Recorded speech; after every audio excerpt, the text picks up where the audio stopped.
Well, I think, say you learn to play the whistle or you learn to play the concertina. Maybe you start out thinking, I really like what those people are playing. I wonder if I could do that. Didn't I have piano lessons when I was a kid? And you think, okay, I see the notation for this tune. I know they say the oral approach is best, but right now I can just barely get through this tune. But now I know these six notes, da da da da da da da, next six notes, and so maybe you work up your first tune and you're really proud of it, Mm-hmm. and you take it somewhere and you feel a little queasy about Yeah. getting the box out. But maybe somebody will encourage you after 2 or 3 times. You say, "Well, I'm just a beginner, but can you guys play The Frost Is All Over?"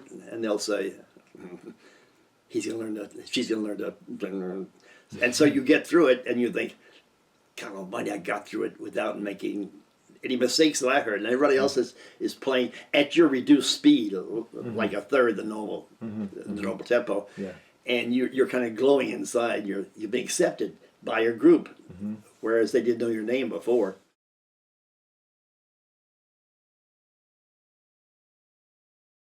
I came across Irish music late in my life, in my 40s. I don't know how it had slipped under my radar for so long. I had a general awareness of it, but I was acquainted with it about as much as I was with Arabic music. I could hear it and know what it was right away, but I didn't know anything about trad culture, the people involved, the unspoken rules surrounding the scene. I had never been to Ireland and had only met and talked to a handful of Irish people in my life. I, like most white males born in America in the early 1970s, listened to classic rock mainly growing up. Although I was blessed with having a guitar teacher that was in a bluegrass band, she and her husband soon got me into in the bluegrass genre, and I played in their band called Baby Bluegrass in the early 1980s.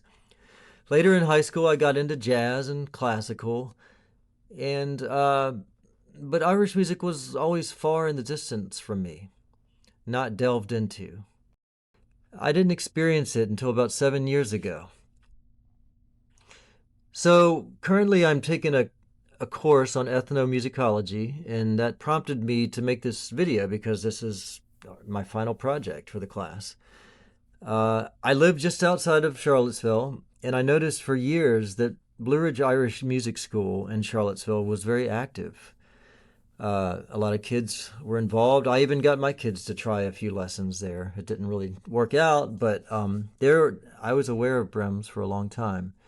Lori Madden is the executive director of the Blue Ridge Irish Music School, or BREMS.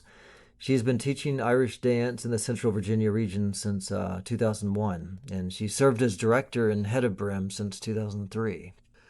Also, there were sessions going on at Dirty Nelly's and the Whiskey Jar. So it was kind of these multiple things, this Irish music presence that I noticed in Charlottesville. I became intrigued. Around 2020, I dabbled in it, learning some Irish songs and a few jigs and reels. I played Irish music with a friend of mine named Matt at a local restaurant in Charlottesville called the Tin Whistle, it's been closed for a number of years now. I think it closed around COVID time. The thing I loved about the music the most was that it was different. It was a different animal than all the other music I had known. There were a limited number of songs and tunes, so that way people all around the world knew this number of maybe 100 or so key standard tunes. And they decided that to make a communal event. Like, let's not say, hey, bring out any song that you want. Let's play I don't know, Metallica song. Now let's play a Peter, Paul, and Mary song. It's more like a concentrated number of tunes that, people all over the world that are into this trad scene are likely to know. And they didn't pick them arbitrarily. It wasn't cold and calculating. They picked the tunes because they're good tunes and people really like them. And they seem to be perennials. So they just included them in this trad standard set of tunes that are the first ones most people learn. I appreciated the fact that it was all about the music and having a good time with others.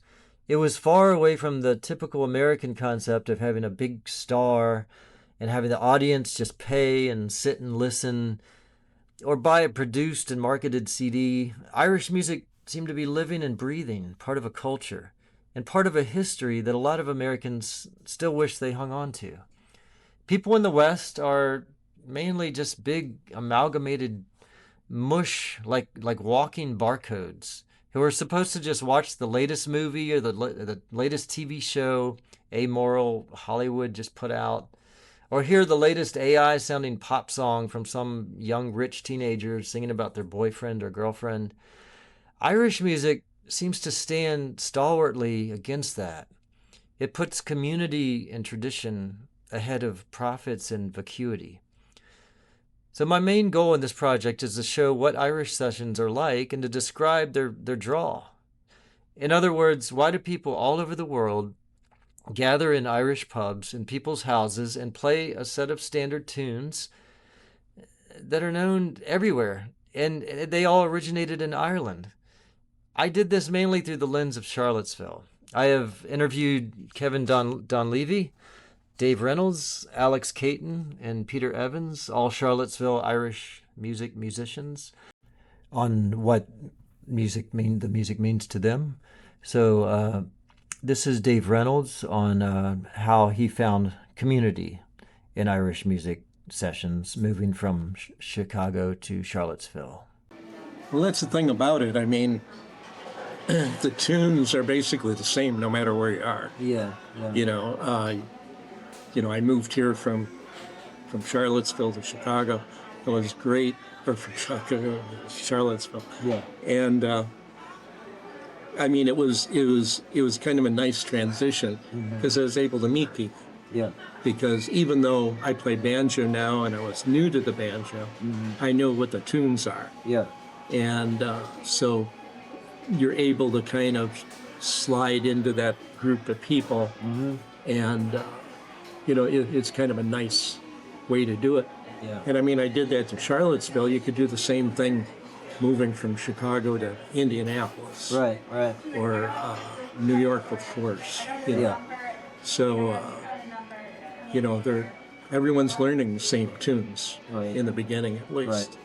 So yeah. Alex Caton explains how she started off in the classical world, and after briefly exploring old-time music, she went to Irish music because the Irish musicians were just having more fun.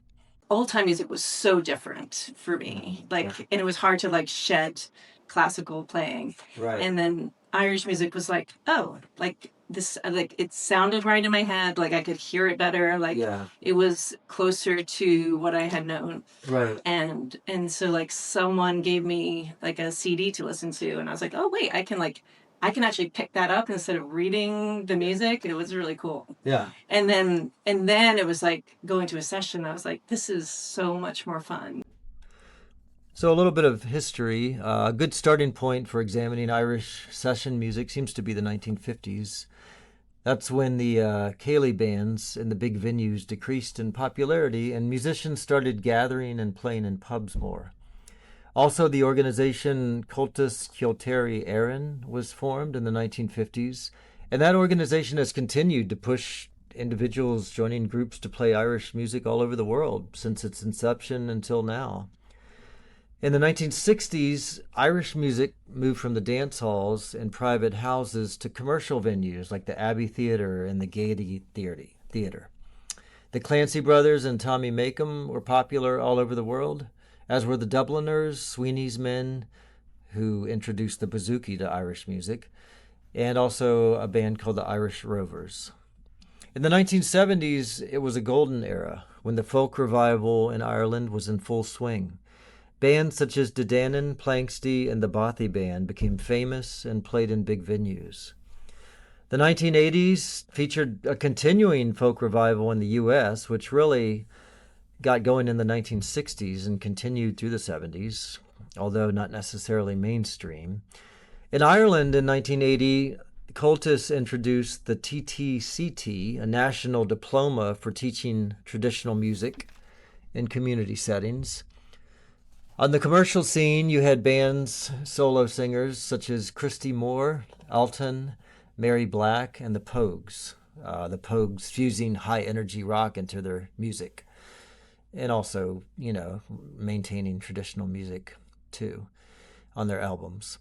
In the 1990s, specifically 1994, the Eurovision Song Contest was held at Dublin's Point Theatre.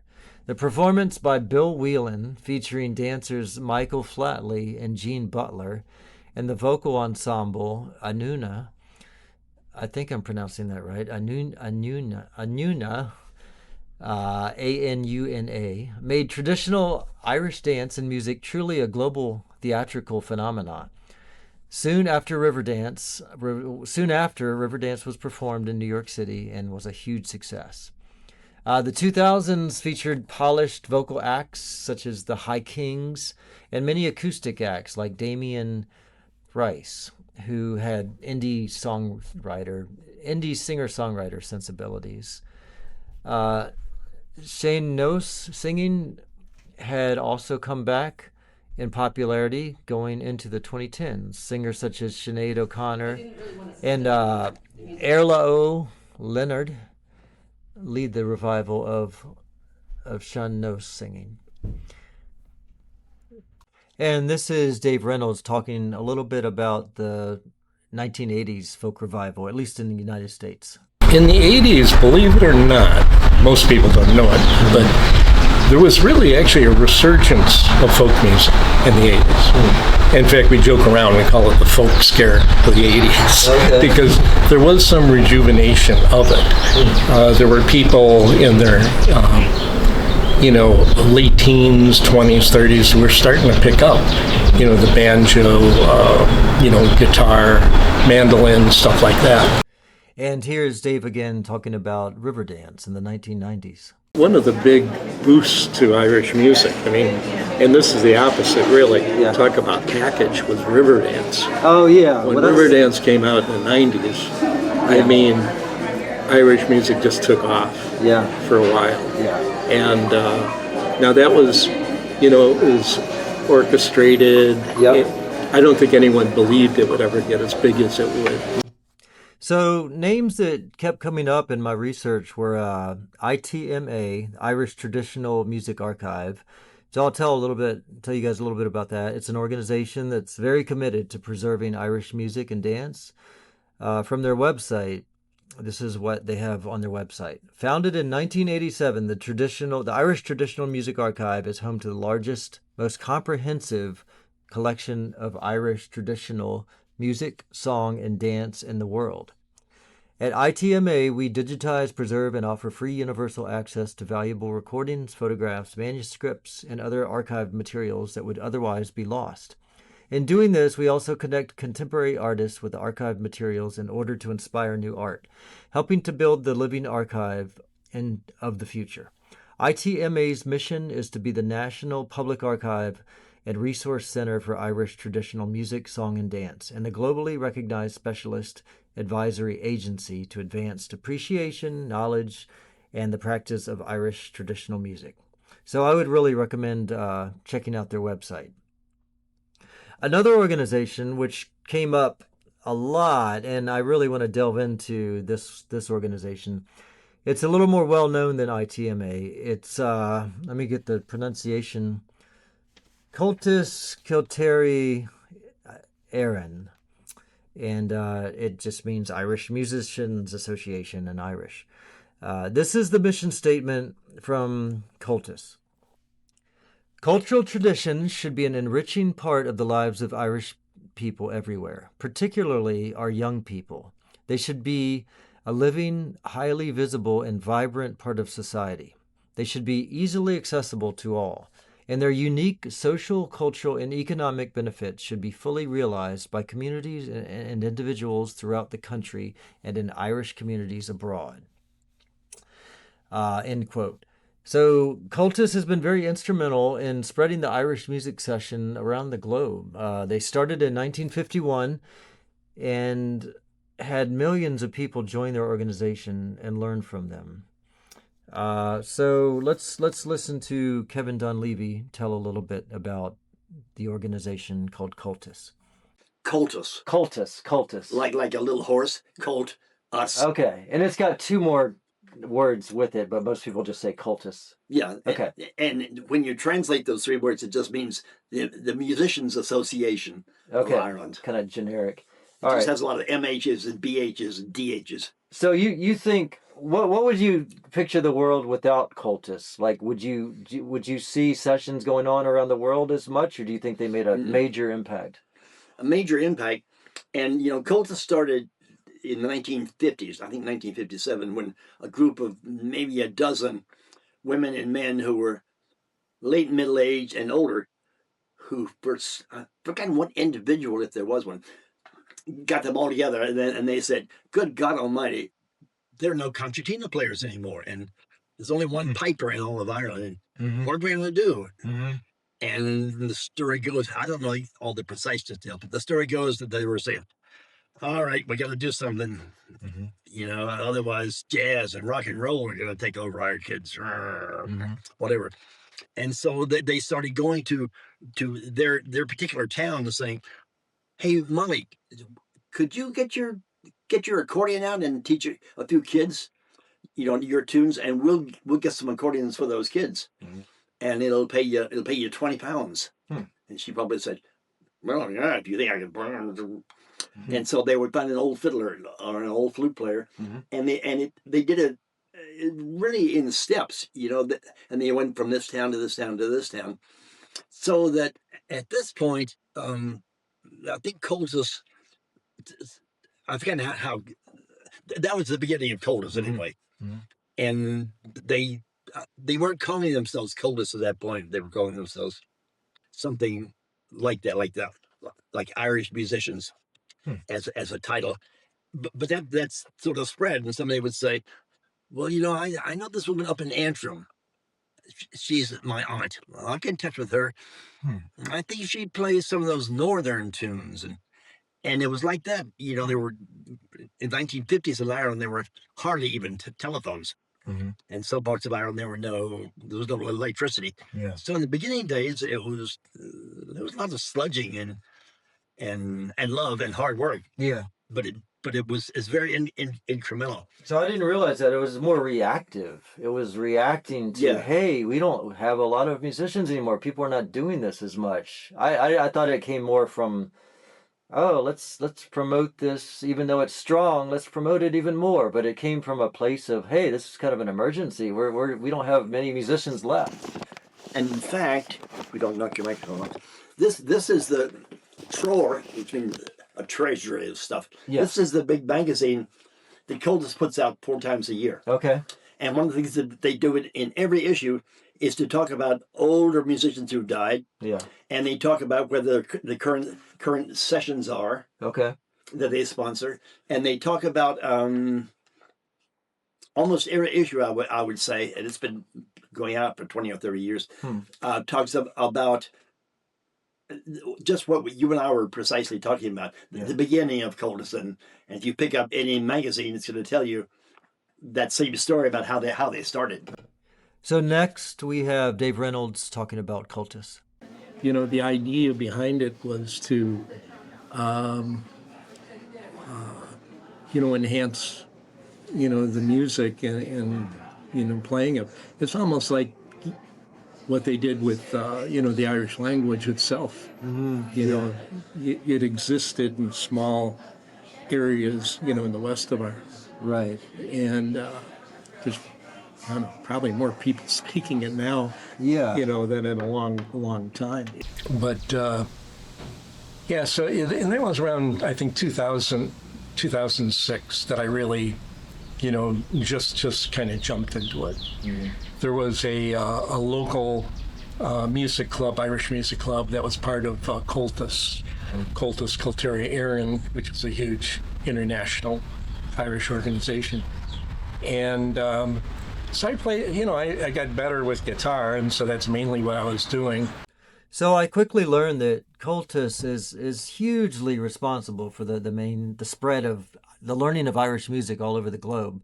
I realize their importance, but it must be said that some musicians don't really go the Cultus route. Like Alex Caton is talking here about, she just learned from friends and from listening to individual fiddle players she liked, like Kevin Burke and Martin Hayes. So she didn't really go the cultist route. So here's Alex Caton. I really don't know much at all about cultists. Like I really I don't follow. I am not a member. I don't like. Well, that's interesting in and of itself. Yeah. So here you didn't go the cultist route. No, I had no interest. Like zero interest really, and like I have like even not like strong opinions one way or the other about it. It's just like it wasn't even part of my experience.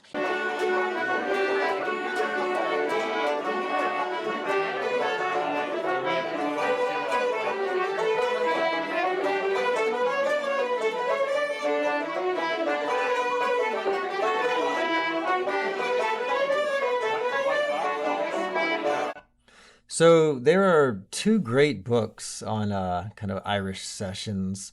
One is called there's more than two, but these are two that I have read. Last Night's Fun by Kieran Carson.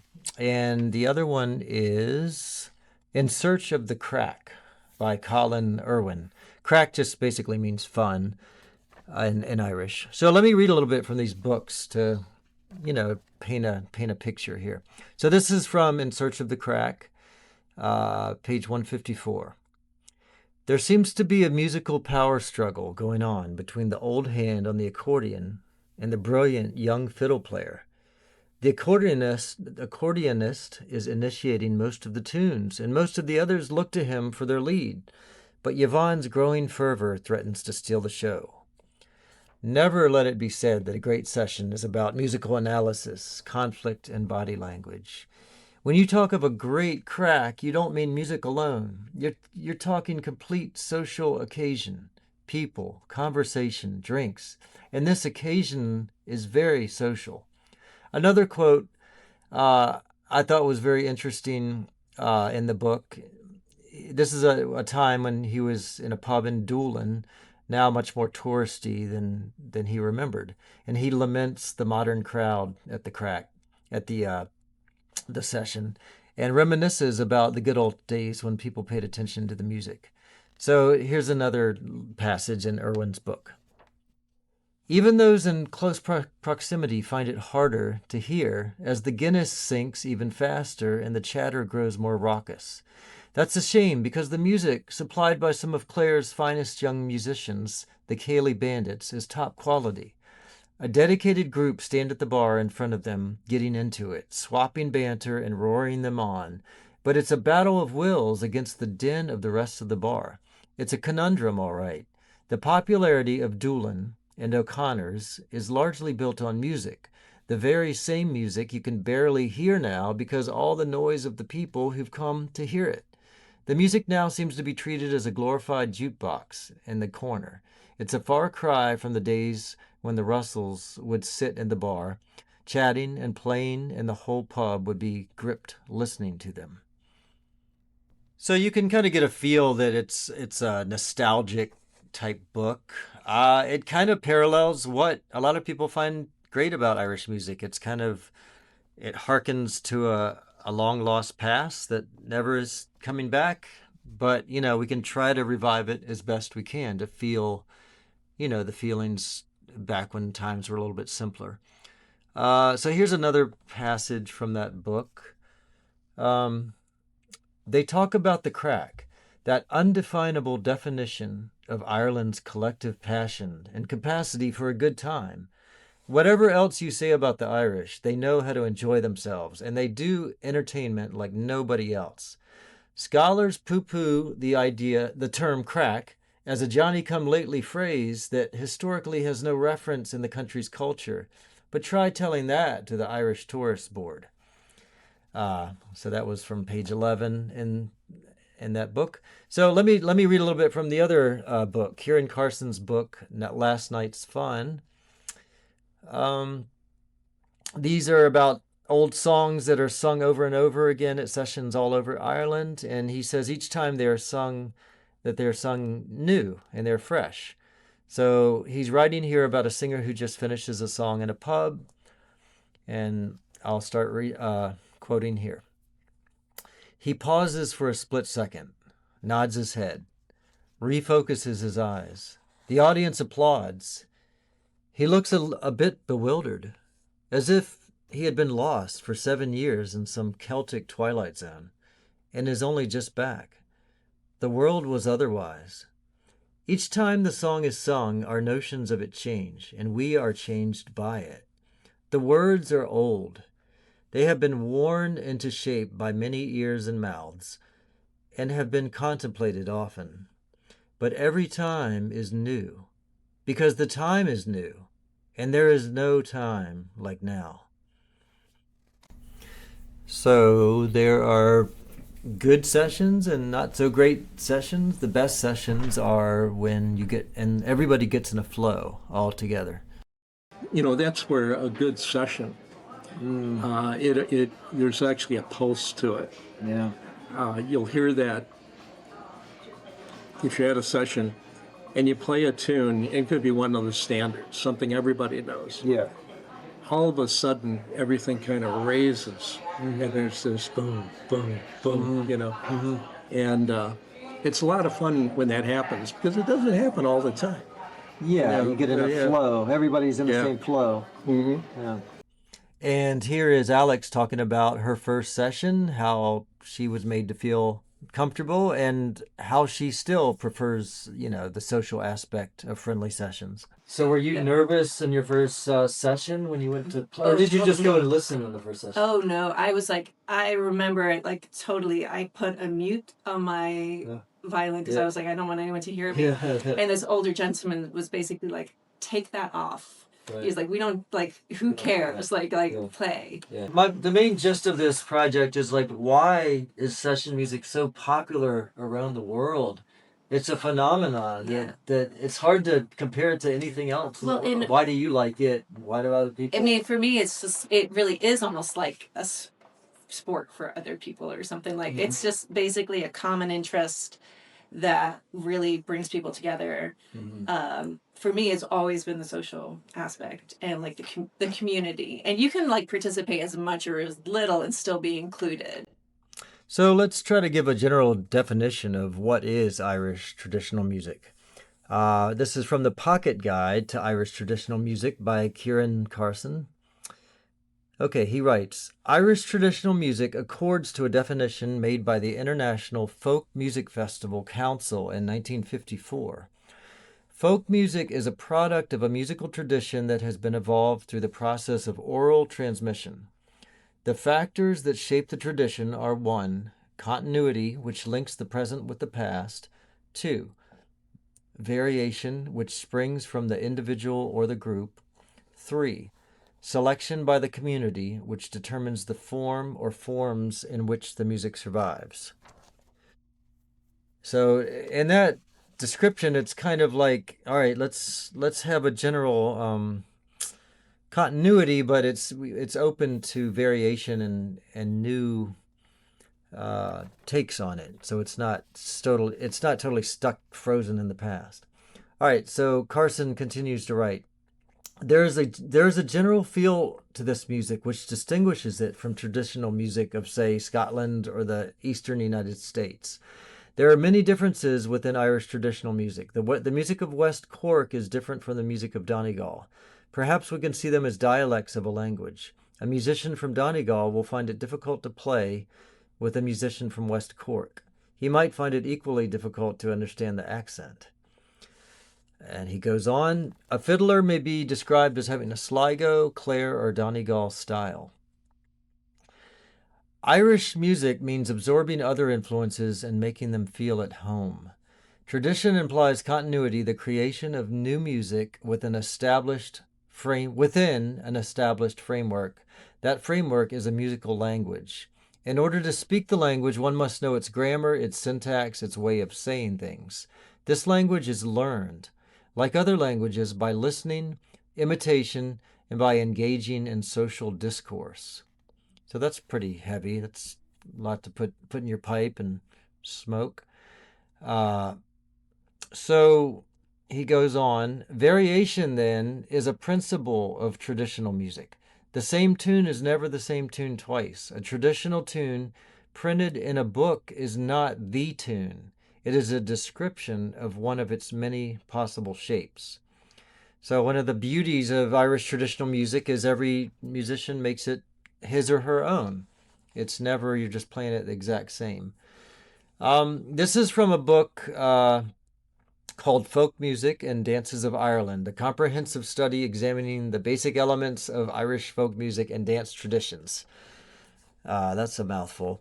So here's a quote from that book. There is only one way of becoming a traditional player or singer, and that is by listening to genuine material performed in a traditional manner.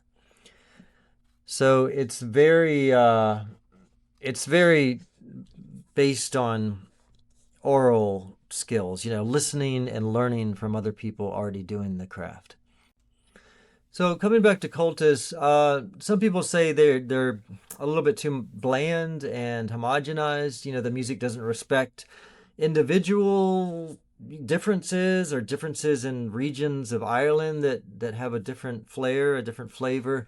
But I'll come back to that in a minute. But here I want to show you guys Kevin talking about, some criticisms that it's too competition. Cultists is too competition based, and instead of just getting kids to enjoy the music, it's too much pressure on them. And an interesting thing about Shore, two interesting things. Some people say, well, they've got too much competition involved. They're teaching 6 and 8 and 10-year-old kids to compete for a prize, to compete. Yeah. In a sense, that's a moot point, because the kids aren't so much interested in the prize as they'll see their girlfriend or their boyfriend start to play an instrument. They say, "That's cool. Hey, Mom, can I get a whistle? Dad, can I get a fiddle?" Yeah. And it's like, well, if she can do it, I can do it. And that part's very sweet, I think.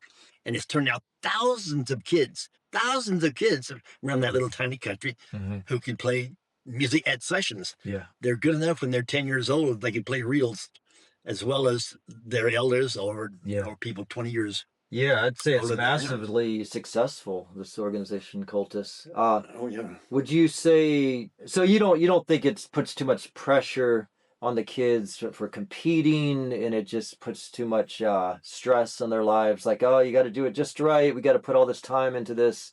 You don't see that as much. No, but some of the people, like in those 2 little books that I showed you, they have made that argument, and they're much more, because they've lived in Ireland all their lives. They've been about your age, and so they've got 20 or 30 years of playing practice, and they draw the conclusion, we don't need all that competing stuff. And so what if the cultist big festivals draw 500,000 people? Ireland's this big, 500,000 people. Yeah. We're going to put them on. Yeah. But they're also saying, well, it is true that there are far more people playing Irish music now than in all the centuries before. Yeah. So coming back to people who criticize cultists for making it bland and homogenized, there's somebody named Chris High. He's a fiddle player in Ireland, and actually he might be in England. But he has a YouTube video that says regional style in Irish traditional music, fact or fiction. So this is what he says a little bit about cultists. The Fleadh is like a festival, like he's talking about a music festival that cultists puts on. The Fleadh has become an international institution with over 20,000 people competing each year. Performances are marked by a panel of judges, and one of their key criteria is strict adherence to traditional style. The big question is, what style? How do you compare the fierce, driven bow of a Tommy Dougherty to the smooth, meditative lyricism of a Martin Hayes? The chief and very frequently voiced criticism of cultists is that they have created a national Fleadh style that excludes any trace of regional style, along with innovation and creativity. So going on, Chris High says, cultist style is variously described as homogeneous, bland, and generic. The folk revival as a whole has been an urban rather than a rural phenomenon, with musicians traveling long distances to lilt and to play together. One side effect of the creation of the FLA was the spread of the traditional pub session in Ireland, a phenomenon which previously had been mostly seen in London. Sessions, while accepting a degree of cacophony, are ideally about playing together. Variations in tempo, intonation, key, or setting are all helpful, to say the least, in a session environment. In London, the U.S., or parts of Ireland, or elsewhere, where sessions happen, there's no chance that the players will be from the same parts of Ireland. And he's going on here. Many of them will probably have no Irish links at all. This leads to not merely a national, but an international style. For most musicians learning in the 21st century, the old idea of learning from your parents and neighbors is dead in the water. Apart from sessions, there are CDs, radio broadcasts, YouTube clips, touring bands, workshops, and tutorial books. These are the sources from which people learn their fiddle style today. So how, in the current environment, can any vestige of regional style survive?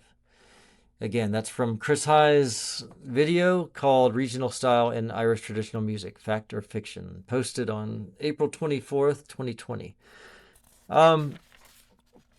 So I think, and Chris touches on this a little bit in his video that I quoted, Irish music is a remembrance around the world of a lost rural Ireland and the passing down of music orally as in ears, from one local friend or family member to another. We like to imagine, whether 100% real or not, that tunes come from a specific part of Ireland, valuing different flavors and traditions specific to that Irish county. So in a way, it is a self-fulfilling, self-propagating phenomenon to tie certain styles of playing to certain countries in Ireland. It enhances our listening experience. Regional style has become an essential part of the packaging and marketing of Irish music. High goes on to say, regional style has reinvented itself. It's no longer propagated by isolation and one-to-one transmission. Whether or not it existed in the past, and despite all the forces lined up against it, regional style is here to stay. End quote. So it is an enigmatic subject, regional nuances of Irish music. It does exist to a certain extent, but the crooked path it went on to be crystallized for modern ears is not easy to chart and prove. Many times it was influenced by big influential names in a certain region, for example, Martin Hayes and Willie Clancy. They tended to play slower and more emotionally, with fiddle slides similar to melismatic blues ornaments in the U.S. While in Donegal, players such as Tommy Peoples defined the region style as more rhythmically driving and tight, reminiscent of Highland tunes, and featuring the Scotch snap rhythm frequently, like da-da, da-da, da-da, albeit smoothed out a little bit. So we kind of like differences in styles, and we think of different regions in Ireland as containing those styles. So I think it's kind of fun. So even if it isn't 100% true, we kind of propagate that, and it's not a bad thing. All right, so now to push back maybe a little bit, I don't think cultists would say they're bland and generic, and I think their goal is to get small groups of people playing together, enjoying the music. So here's Kevin kind of supporting cultists again. I think cultists has always preferred, at least they've stated so, that they really think that the healthiest thing for Irish music is to have groups of 2, 3, 4, 5 people playing in this pub or in this hall or this place, because you get to know your fellow musicians better. If you're playing this jig, then everybody else can learn that jig pretty easily. On the other hand, if you're playing just 5 people in a pub, you're only, say, playing to maybe 20 people in the pub. In the dance halls, you could be playing 50, 100 people, and people are dancing. And sometimes in pubs, you can play traditional music, but you're not supposed to be dancing. You're supposed to be drinking instead of dancing, because the bar band needs to make that money. So in the dance halls, well, there'll be a little bar in there, but if people are up there dancing and they know that the band is going to be playing say for 3 hours or 4 hours, and they often played, practically all night long. The barman made a fortune. Yeah. The band would make some good money, and late in the night, people would say, "Hey, here's a 20, here's a 10." I mean, one thing you have to give Cultus credit for is they really focus on the youth. They really try to get kids entering and continuing this tradition of traditional Irish music. Here is Dave Reynolds talking a little bit about the future of Irish music and getting kids to really buy into it. So what is the current state of Irish session music around the world? I mean, I think overall, right now, things are in pretty good shape, all things considered. Because I think they've kind of blended in. They didn't resist technology, so that's becoming a tool to learn. I think some of the bands and the musicians right now are really, really good, and if not, just getting better. I think I think the only thing I worry about a little bit is, we don't want the sessions to become exclusive to anybody. There are closed sessions, Right. and that's fine. Yeah. But I think the vast majority of them are open, and they need to stay that way. Yeah, participatory. Yeah. In fact, there's a really good podcast on called In Tune with Tradition, Okay. Session Etiquette, and she started that last July, and it should be required listening, for everybody. It's really good, and so I think that's good. I think there might be a little bit of a battle coming up, or it might exist now, is getting kids to play, because you're competing with so many things right now. So, how do you inspire those kids? How do you show them how much fun it is? Yeah. And I know they like to dance, and I've seen some really good young musicians, and see if we can keep that up. Yeah. I think Brim's in town has the right idea, and the Roach, what was it called? Murphy Roach. Murphy Roach. Yeah, when you get kids all together, doing it together, you're a lot more likely to see success than just individually practicing parts. When they're all doing it together, they want to laugh and have fun and impress their friends. So I guess that's key. Yeah, group lessons or group activities. And just an observation, take it as it may, but at least in Chicago, I saw this, was the girls and young women are dominating the music. They're really, really good. They concentrate. They support each other. Yeah. And I don't know how it is here, and I don't know, I'm not traveling all over the country looking at sessions. Yeah. But at least back there, boy, the young women are dominating. Yeah. And, they're not dominating because, this is what I'm going to do. Yeah. They're dominating because they've adopted it, they've learned it, and they're really good. As far as learning of tunes, I'm kind of curious how it's going to go, because things have changed because of technology. I mentioned the older guy teaching, the younger student. Right. Now there's so many resources online, to learn these tunes, and they're really good.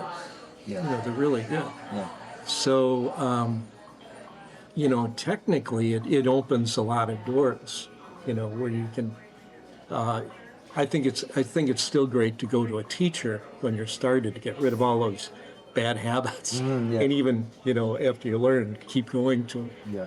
But, it's opening doors. You have more ability to listen to tunes. You could slow down tunes with technology and listen to all the little embellishments slow. Yeah, I've heard stories, the guys learning in Ireland, sitting around, if they had a record player, trying to slow down, the needle and all that. And so, it's opening. I think some of the younger musicians, they're progressing faster because of that, Yeah. and some are really good. So, but you really got to listen to the recordings too. You got to listen to the old recordings, Yeah. so you get an idea where those things are coming from. Right. You know what the soul of it is. Yeah. I mean, the first session I went, it was all adults because it was in the evening. It was in a big bar, and I mean, it was crazy. There were a lot of musicians there. I mean, it was good for me because they were able to meet a lot of people. But I think the part of the session that really kind of showed me another side of it is the Murphy Roach Irish Music Club that I was active in. We had a lot of kids. And I still remember, some of those sessions where we had some of the musicians from the Chicago Irish Music Association come out. And these guys they're up there. I'm talking their 80s. And I still remember watching, one of the guys who was probably in his early 80s playing tunes with maybe a 9-year-old girl. And it was like they're on the same level, and to me, it just showed,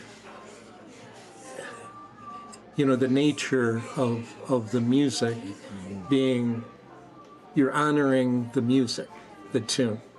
It doesn't matter, who the person is.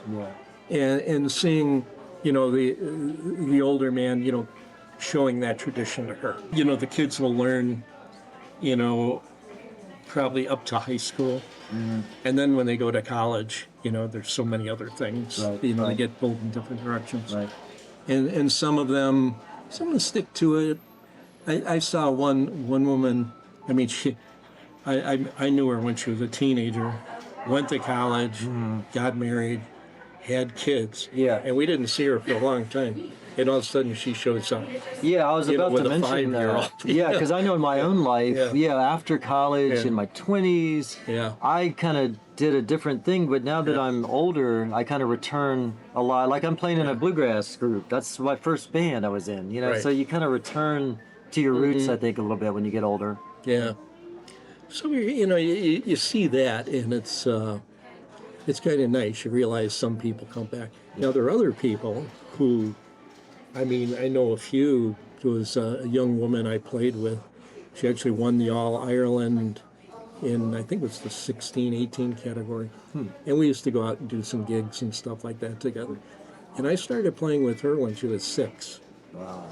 And she's going to get married later this year. Wow. But I still remember her coming in to the pub, because usually I would be one of the first ones there. And then she'd come in with her parents and all that. Yeah. And she was like the princess of polkas. Because when you're young, that's the main things you learn. Yeah. So she'd come in while we're waiting for other people. It's like, okay, let's play some polkas. And but she has continued. She's just a masterful musician. And next we hear from Alex Caton talking about passing the torch to new players. Any final thoughts about, I don't know, maybe the future of... I think it's strong. Yeah. I think it's strong. Like my student base is stronger than ever. And it's not just, I have a lot of adults. A lot of adults. I don't have a lot, like I used to have more kids. And I do think that that's problematic in general for like trad music because a lot of the local schools had music programs and I would get these kids who classical wasn't for them, but they had basic, technique and knowledge, and then they would fall in love with traditional music. And so I think you talk to local music teachers and they'll say, I think that's why Brims is so good, getting the kids interested. Then there's an issue of keeping the kids. Like you can have these fun events and camps, and then really you've got to keep them through till preteen, and then and usually if I get a student, I have them through college. And I have a handful right now, of kids again, but I felt like I really didn't. It like really dipped, and now I've got some kids that are like really into it and really good. But there are a lot of like more like 30, 40 year olds, like it, and not just senior players. Like there's, I think it's pretty strong, at least here. But we definitely need to keep the interest in the kids. Yeah, Charlottesville has always been kind of an artistic community. Yeah. And so are these a lot of adults that they play the instrument, but they put it away for years and they want to get back to it? No, well, but Or total but I beginners? have some like total beginners, Okay. even like starting in their like, which is awesome, like Yeah. 50s, 60s, at 30, whatever. Yeah, yeah. But like they can have like a very like successful, meaning like they're playing at a level that they can they want to get to, Yeah. and they can participate, and so that's kind of cool. I think it's pretty strong. Again, we just like, I think we need more of like, I think we need the young adults, like that's where I think is, and maybe we need another river dance or something like that. Yeah, yeah. To like help make that happen. Yeah, or Titanic, I guess, helped a little bit. Yeah, exactly. We need a little cultural phenomenon for Irish music, but I think it goes in waves anyway. So Yeah, hopefully. and we do it for the music. I mean, because I mean, a lot of times I think of the social aspect, but I mean, really, what brings kids to it a lot, or they just love the music. I had my friend Tim just said, yeah, my daughter's really into Irish music. I mean, that was Appealing to Yeah. them. It's really appealing. I met someone who said, my 6-year-old heard Irish music on TJU and just was like, couldn't stop talking about it. It's like, yeah, like so there's they something there. very appealing. Yeah. The best way to find an Irish session in your area is go to a local Irish music pub and ask if they host sessions. Another good way is to go to thesession.org and search for sessions by location. And then there's the general Google search. If you are a musician, it's a good idea to just come and listen for a while before joining in the session. And always ask if you can join and don't just sit down in their space. The main melody instruments are fiddle, tin whistle, Ilian pipes, Irish flute, concertina, button accordion, piano accordion, and tenor banjo. The accompaniment instruments are bodhrán, guitar, and Irish bouzouki. You will see mandolin, harp, and harmonica sometimes, but they're far less common. And sometimes you see percussion like spoons or bones. So those are less common than the bodhrán. Even the bodhrán is frowned upon by some session people. Generally, the pecking order is melody instruments at the top, and the accompaniment instruments less important. Even if they're even desired at all, some people don't want any of those accompaniment instruments at the session. They only want melody. But others don't mind backing instruments. Another thing to remember, it's okay to double a fiddle player or a whistle player or most any other melody instrument. Possible exceptions may be the Ilian pipes and banjos because they can be so loud. Also, tin whistles can really cut, so probably just one of those is fine in a session. So sometimes it's good to have just one of those instruments present. As far as accompaniment goes, you generally want one type of rhythm instrument. In other words, you can have one guitar, one bodhrán, or one set of spoons, but not two guitars, two bodhráns, and two set of spoons, as a general rule. So I'm going to end with people talking about why they love sessions so much, and then this will carry us out. Here is Peter. So what do you like about Irish music? Why do you come and do this? I like how much it both is open to letting people come in, even if they don't know a bunch of the music, but also where if you want to do the harder things, it's always there, even without overwhelming everybody else doing their own thing as well. Okay, all right. And did it take you a while to feel comfortable before you could come and join in with the big group? Probably about 3-ish years. Okay. All right. Well, nice. Anything to say about Dirty Nellies? We're in Charlottesville right now. Oh, there's a great session every other Tuesday. So, always a good number of people showing up. All right. Well, cool. Thank you, Peter. I would like to end with some quotes from a podcast that I really, really like. Actually, Dave Reynolds told me about this podcast, but it's called In Tune with Tradition, and it's put out by Tara Conahan, and she's from Donegal. And her website, please go visit her website. It's www.sessionetiquette.com. Or you can listen to In Tune with Tradition podcasts on Spotify or other sites like that. But so I'm going to take some quotes from people she's interviewed. Hopefully I'm not stealing from her work, but please do go check her stuff out. But I loved what people said about why they do sessions, what they like about it, what it means to them. So one person was Gino Lupari. He's one of the best Boron players in the world. This is from a June 8th, 2026 podcast. He says, "It makes my heart sing because it's just the sound and the camaraderie and the music that is made from it and the friendships that are made from it. And it just means everything to me. It's such a special, special thing." All right, another one. This is from Martin Hayes from the Musical Breakthroughs episode, which was June 13th, 2025.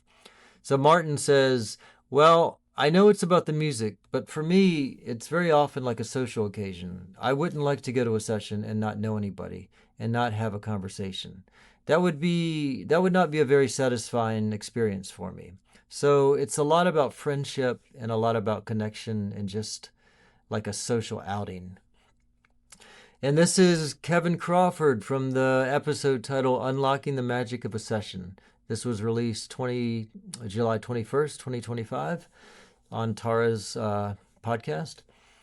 And Kevin Crawford was a member of Lunasa. He's an Irish flute player. He says, "The Irish music session is the lifeblood of tradition. The session is just so social, and it's about community, and it's got so many strands other than just playing the tunes."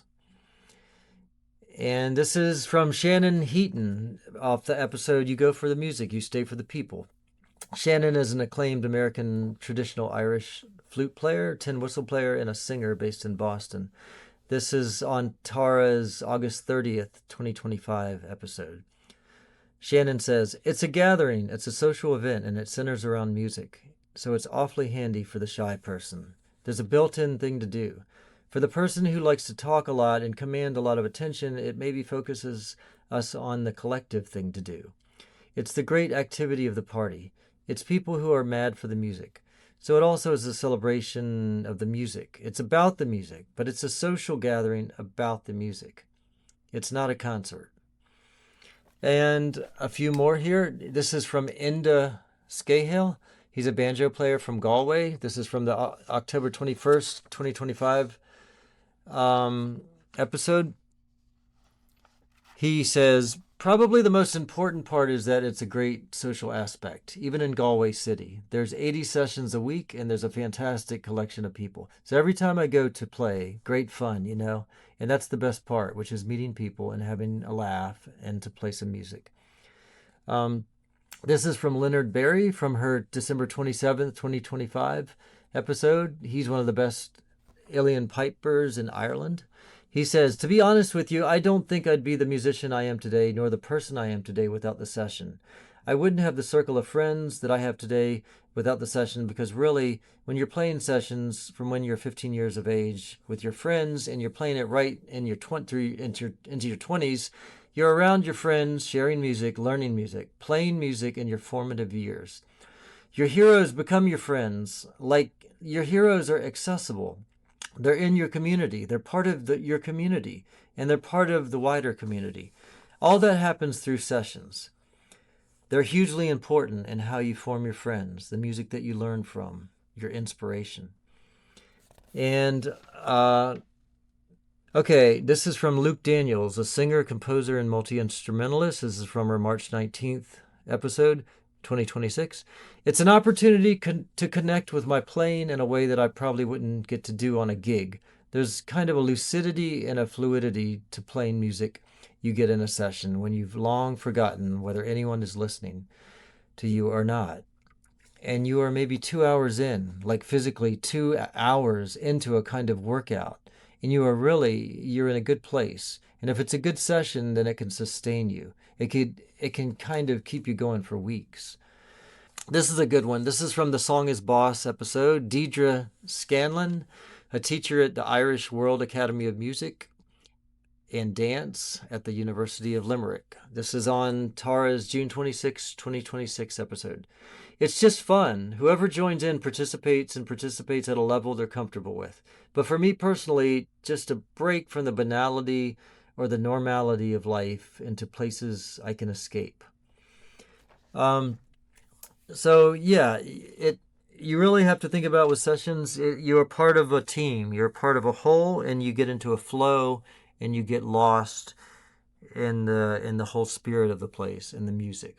And it's best to go not being so self-conscious and just really being open and fitting in and not grandstanding and not being a solo star or anything like that. So that is my video on Irish session music. I hope you enjoyed it, and thanks for watching.